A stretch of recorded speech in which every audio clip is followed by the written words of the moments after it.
Hello मेरे प्यारे भाई एवं बहनों, आप सभी लोगों का स्वागत है आपका अपने ही क्लास स्टडी फॉर पर्पस में। और आज के इस क्लास में हम लोग इतिहास के कुछ महत्वपूर्ण प्रश्न पढ़ने वाले हैं जो आपके बोर्ड एग्जाम में कई बार पूछे भी गए हैं। हो सकता है कि 2025 के बोर्ड एग्जाम में भी पूछ दे, तो क्यों ना हम अभी से इनको तैयार कर लें। ठीक है, तो चलिए मेरे प्यारे भाई, मेरी प्यारी बहना, हमें विश्वास है कि आप लोग सब सही होंगे। ठीक है, तो क्यों थोड़ा पढ़ाई भी कर लें। तो चलिए, जो आप लोग प्रश्न नंबर 1 है वह है कि जर्मनी के एकीकरण की बधाई क्या थी। बात समझिए, सवाल क्या है, हम लोगों से पूछा गया है जर्मनी के एकीकरण की बधाई क्या थी। ये जो सवाल है, ये सवाल 2022 में पूछा गया था और उससे पहले भी पूछा गया था। ठीक है, लिखेंगे हम लोग, जर्मनी के एकीकरण में बाधाएं निम्न थी। क्या थी जी भाई? निम्न थी।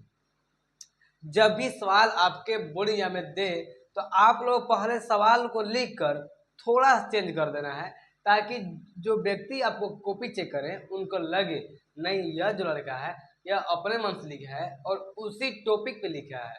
ठीक है, तो चलिए सबसे पहले ये जर्मनी के एकीकरण बाधाएं निम्न थी।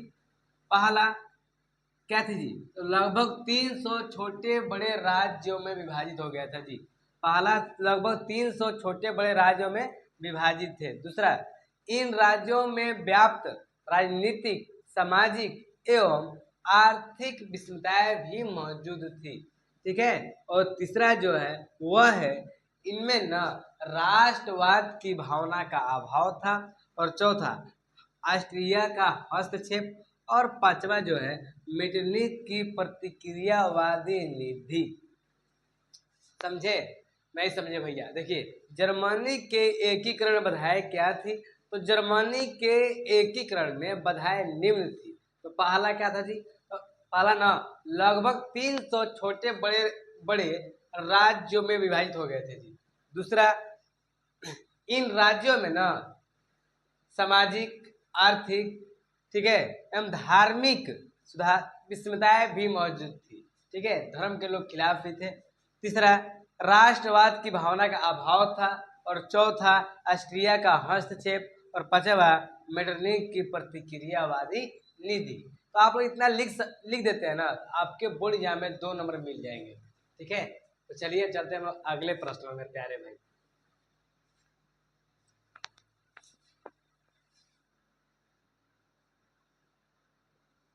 मेरे प्यारे भाई, अब चलते हैं प्रश्न नंबर 2 को देखते हैं। प्रश्न नंबर 2 क्या है? तो प्रश्न नंबर 2 है, गैरीबाल्टी के कार्यों की चर्चा करें। तो आपके माइंड में यह बात घूमता होगा कि भैया क्या यह भी इम्पोर्टेंट है, क्या यह भी वीवीआई है? देखो, हम तो सब कहेंगे वीवीआई है जी, क्योंकि हम वही सवाल करा रहे हैं जो आपके बोर्ड एग्जाम में पूछे जाते हैं। ठीक है, तो इस प्रकार से सब सवालों के बारे में आपको 2-4 लाइन याद होना चाहिए, क्योंकि जब भी आप बोर्ड एग्जाम बैठे तो अपने मन से लिख सकते हैं जी। ठीक है, और आपको प्रश्न नहीं नहीं भी आ रहा है तो अगर आपके इनके बारे में 2-4 लाइनें याद होगी तो उनके बारे में बना सनाकर लिख सकते हैं, जिससे आपको नंबर मिल जाएगा। तो इसलिए सभी सवाल आपके लिए काफ़ी महत्वपूर्ण है। और ये सवाल कब कब पूछा गया है जी, हम ये भी बता रहे हैं आप लोगों को। ये जो सवाल है 2014 में भी पूछा गया था। मतलब ये सवाल पहले भी पूछा जाता था और आज भी पूछा जाता है। ठीक है, और अभी भी पूछा गया है 2020 में, 2021 में पूछा गया है सवाल। इस प्रकार से जो सवाल है आपके लिए काफ़ी महत्वपूर्ण है जी। चलिए, सवाल क्या है जी? गैरीबाल्दी के कार्यों की चर्चा करें। बात समझिएगा, प्रश्न नंबर 2 है, गैरीबाल्दी के कार्यों की चर्चा करें। मतलब गैरीबाल्दी जो थे, इनके कार्य के बारे में बताइए और क्या क्या किए। तो सबसे पहले हम लिखे ना, गैरीबाल्दी के कार्य निम्न थे। क्या लिखे? देखिए, सवाल को ही लिखे हैं, गैरीबाल्दी के कार्य निम्न थे। एक लाइन हो गया हम लोग का। इसके बाद गैरीबाल्दी के बारे में लिख देना है, गैरीबाल्दी पेशे से एक नाविक था। गैरीबाल्दी पेशे से क्या था जी? एक नाविक था मेरे प्यारे भाई। तथा यह ना युद्ध की नीति में विश्वास करते थे। कौन? गैरीबाल्दी। इन्होंने सशस्त्र युवकों की टुकड़ी बनाई। मतलब जो जवान लोग होते हैं, जैसे हम लोग 17-18 वर्ष के लोग हैं, इन्हें ना एकजुट कर कर एक क्या बनाई जी एक टुकड़ी बनाई जो लाल कुर्ती कहलाया। ठीक है, ऐसा नहीं आजकल के बच्चे जो होते हैं, जो आजकल आप मेरे प्यारे भाई जो होते हैं, जैसे 5-10 लोगों का दोस्त बनाकर एक गैंग का नाम धर देते हैं, जो अहिर गैंग है। नहीं, एक गैंग का नाम धरते हैं ना आप लोग, ठीक इसी प्रकार से गैरिबाल्दी ने भी कुछ युवकों की एक टुकड़ी बनाई। ठीक है, इकट्ठा किया और उन जो लड़के थे उनमें युवकों थे उनको नाम रख दिया ना लाल कुर्ती। ठीक है, और इनकी सहायता से ना इन्होंने सिसिली पर अधिकार कर वहां गणतंत्र की स्थापना की। किन्होंने जी? गैरिबाल्डी ने। तो पहले आप लोग इतना ये लिख लीजिए और घर पर एक बार लिख कर आप लोग पढ़ाई कर लीजिए, बस इतना ही करना है और रोज सुबह सुबह देख लेना है। ठीक है, तो पहले आप लोग लिख लीजिए, उसके बाद चलते हैं हम लोग अगले प्रश्न पर।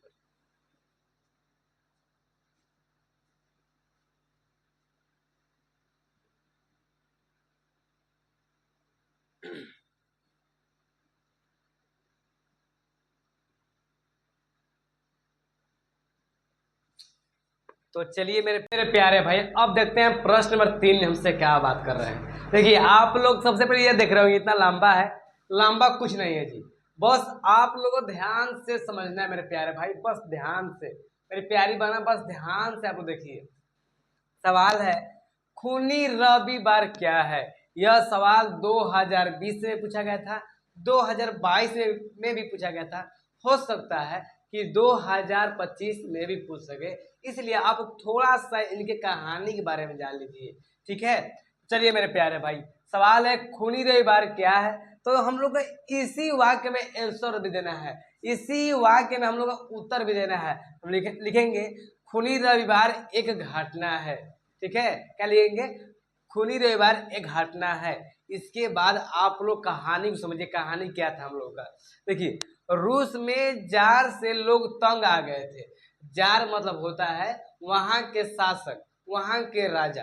ठीक है मेरे प्यारे भाई, रूस में जार से लोग तंग आ गए थे, उसका अत्याचार अत्यंत बढ़ गया था। जो राजा थे वहां के, उनके जो अत्याचार था लोगों के ऊपर, वो अत्यंत क्या था? बढ़ गया था जी।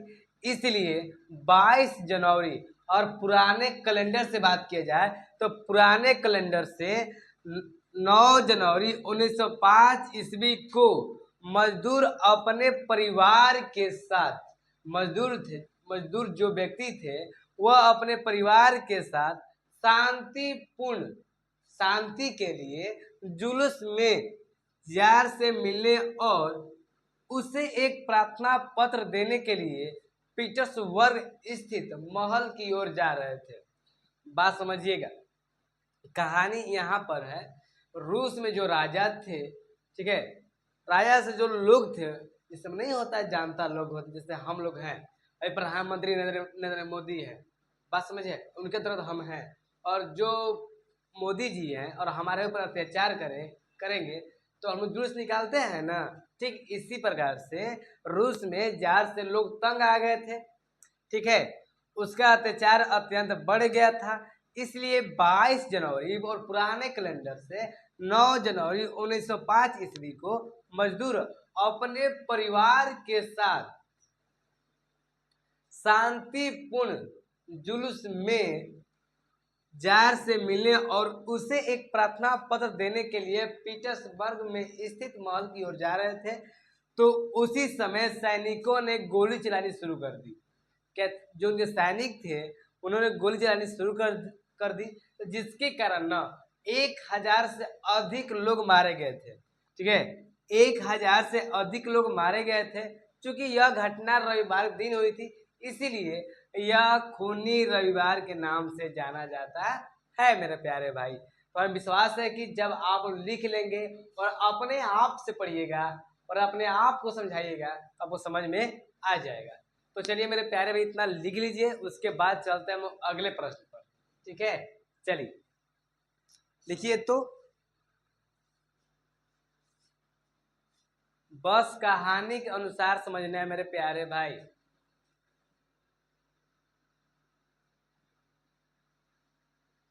नहीं दिख रहा है थोड़ा सा?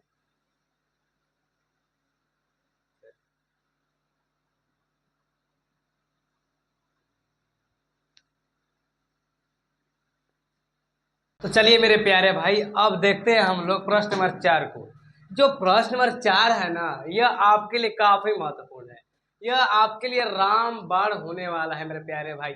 वो बहुत ही आसान है, बहुत ही, देखो हमारा का नाम है ना कि आप लोग पूरा याद नहीं करना है, राजा नहीं मारना है, बस बातों को समझ लेना है और बोर्ड एग्जाम में ना अपने मन से लिखना है मेरे प्यारे भाई। हमको यह नहीं चाहिए कि हमारी बात ही लिखिए आप लोग, नहीं, बिल्कुल नहीं मेरे प्यारे भाई, मेरी प्यारी बहना, आप लोग अपने मन से लिखिए, ठीक है। चलिए सवाल क्या है जी? सवाल है रूसी क्रांति के दो कारणों का वर्णन करें। सवाल क्या है जी? सवाल है रूसी क्रांति के दो कारण के बारे में बताना है। और ये सवाल आपके बोर्ड एग्जाम में 2013, 2017, 2018, 2019 और 2021 में पूछ लिया है। हो सकता है कि आपके बोर्ड एग्जाम में 2025 में पूछ ले। तो चलिए सवालों को हल करते हैं जी। सबसे पहले सवाल को ही हम लिखेंगे, बस थोड़ा सा डिफरेंट करेंगे कि रूसी क्रांति के दो कारण निम्न थे। रूसी क्रांति जो दो कारण थे भाई, वो क्या थे? निम्न थे। पहला निरंकुश शासन, दूसरा कृषक एवं मजदूरों की दयनीय स्थिति। अगर आप बोर्ड एग्जाम में इतना लिख देते हैं तो हो सकता है कि आपके जो एग्जामिनर हो वो 1 नंबर दे। तो हमको ना उन लोगों को थोड़ा बड़ा दिखाना है ताकि हमें टोटल नंबर मिल जाए ना। हाँ भैया, बिल्कुल बात सही कर रहे हैं। तो चलिए इनके बारे में 2 वाक्य लिख रहे हैं हम। तो निरंकुश शासन, देखो क्रांति का एक महत्वपूर्ण कारण जरसाई की निरंकुशता थी। जरसाई मतलब क्या होता है जी? उनका राजा जी, ठीक ना। जब क्रांति के समय हुआ था जी, रूसी क्रांति में जो रूस के राजा थे वह शासन बहुत ज्यादा कर रहे थे। वो रूस का जार हमेशा विरोधियों को ना कठोर से कठोर दंड दिया करते थे। बस आपको इतना ही पढ़ना है, इतना ही समझना है और इतना ही याद करना है मेरे प्यारे भाई। उसके बाद कृषक एवं मजदूरों की दयनीय स्थिति। तो रूसी क्रांति में मजदूर एवं श्रमिक भी न मजदूर एवं श्रमिक में भी शोषण के शिकार थे। बस इतना आप लोग लिख लेते हैं ना तो आपके बोर्ड एग्जाम में 2 नंबर मिल जाएगा जी, ठीक है। और जितना सवाल करा रहे हैं ये सभी सवाल आपके लिए काफी महत्वपूर्ण है। तो आप लोग देख लीजिए, लिख लीजिए। उसके बाद और आज का एक और प्रश्न पढ़ने वाले हैं, सर्वहारा वर्ग से आप क्या समझते हैं। पहले आप इतना ही लिख लीजिए, उसके बाद हम चलते हैं टॉपिक।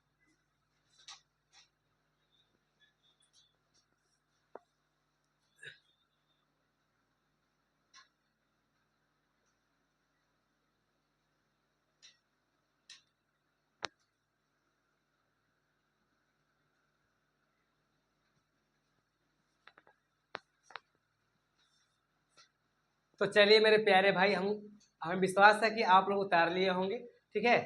अब चलते हैं अगले प्रश्न पर। जो व्यक्ति नहीं उतारे हैं, जो भाई नहीं उतारे तो आप वीडियो को रोक कर पीछे करके उतार सकते हैं, ठीक है। तो चलिए मेरे प्यारे भाई, अब देखते हैं प्रश्न नंबर 5 को क्या है जी। प्रश्न नंबर 5 है ना, सर्वहारा वर्ग से आप क्या समझते हैं। ये जो सवाल है, यह सवाल 2012 में भी पूछा गया है और 2018 में भी पूछा गया है। तो चलिए इस सवाल को कैसे लिखना है हम लोगों को। देखिए, सर्वहारा वर्ग से हम यही समझते हैं कि यह एक ऐसा वर्ग है जिसमें किसान, मजदूर एवं आम लोग भी शामिल थे, ठीक है। यह एक ऐसा वर्ग है ना जिनमें मजदूर, किसान एवं आम लोग भी शामिल हो सकते थे। पर कार्ल मार्क्स के अनुसार ना, देखिए कार्ल मार्क्स, खाली मार्क्स लिखे हैं, तो मार्क्स के अनुसार सर्वहारा वर्ग मजदूरों एवं श्रमिकों का वर्ग था। इन्होंने कहा था जो सुविधा विहीन था, मतलब जिसके पास सुविधा नहीं थी तो उनके लिए था, ठीक है। तो इस प्रकार से आज हम लोग इतने ही प्रश्नों को हल करेंगे। हो सकता है कि आप लोग सही बात समझ में आया होगा, और समझ में नहीं आया है तो आप लोग कमेंट कर सकते हैं, ठीक है। चलिए मेरे प्यारे भैया, अब चलते हैं हम लोग अगले क्लास में। ये हम लोग पार्ट 1 है, पार्ट 2 भी आप लोग जल्द आएगा, ठीक है। चलिए पहले आप लोग उतार लीजिए, उसके बाद ही हम वीडियो को बंद करते हैं जी। क्या होता हो हीरो।